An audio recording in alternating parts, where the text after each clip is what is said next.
মাত্র ১৫ বছর বয়সে শ্যামাপ্রসাদ মুখার্জির ভাষণে অনুপ্রাণিত হয়ে রাজনীতির ময়দানে পা রাখেন শিলিগুড়ি ডাবগ্রামের বাসিন্দা মাখনলাল সরকার।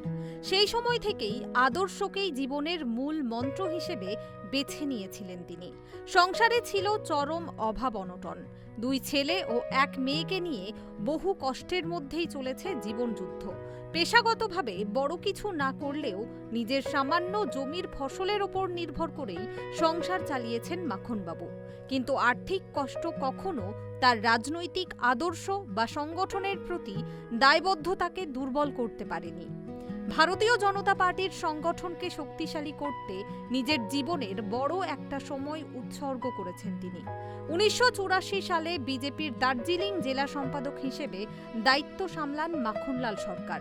তখন দার্জিলিং জেলায় বিজেপির সংগঠন আজকের মতো শক্ত ভিতের ওপর দাঁড়িয়েছিল না। হাতে গোনা কয়েকজন কর্মীকে সঙ্গে নিয়েই দিনের পর দিন অক্লান্ত পরিশ্রম করেছেন তিনি।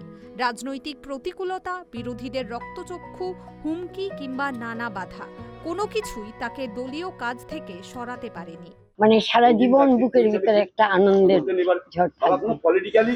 আর কোনো বিশেষ অভিজ্ঞতা মানে আপনার কোনো মনে পড়ছে কোনো ঘটনা? না, আমি অনেক লোককে বিজেপির আমি নিজে হাতে খড়ি ফেলে রান্না করে খাওয়াইছি। অটলজির বাজপেয়ীর সাথে যারা এসেছিল মন্ত্রী, তাদেরকেও আমি রান্না করে খাওয়াইছি। আমি বাঘাযতীন পার্কে গিয়ে অটলজির সাথে পাশাপাশি দাঁড়িয়ে কথা বলছি। বাঘাযতীন পার্কে তখন আসছি, আমি কথাও বলছি। আমি ওই মন্ত্রীকে রান্না করে খাওয়ানি, সে আমাকে অটলজির কাছে নিয়ে বসাইছে। সে ছিল দিল্লির এক মন্ত্রী। উনি বলছিলেন যে আমি থোড়া চা চাউল খাएगा আর আচার থোড়া চা সবজি হলে আমার আচ্ছা লাগেगा। হ্যাঁ হ্যাঁ, না আডবাণী ছিল কি না, নরেন্দ্র মোদী অটলজির পরে নরেন্দ্র মোদী। আমি দীর্ঘ আশীর্বাদ করি নরেন্দ্র মোদীকে, তার ছোট বোন হিসাবে সে যেন দীর্ঘজীবী হয়ে দেশটাকে ভালোভাবে নেয় আর সবাইকে যেন দেখে।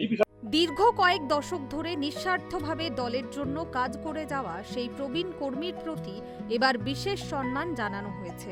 নতুন সরকার গঠনের দিন স্বয়ং প্রধানমন্ত্রীর হাত থেকে সম্মান গ্রহণ করেন মাখনলাল সরকার। সেই মুহূর্ত ঘিরে আবেগ ছড়িয়ে পড়েছে এলাকা জুড়ে। অনুভূতিটা কিভাবে ব্যক্ত করি বলুন তো? অনুভূতিটা ব্যক্ত করা যায় না তো, অনুভূতি ব্যক্ত করা যায় না। যখন দেখলেন এরকম তখন মন ভরে গেল, চোখে আনন্দ এলো। ভেতরে তখন কি মনে হচ্ছে?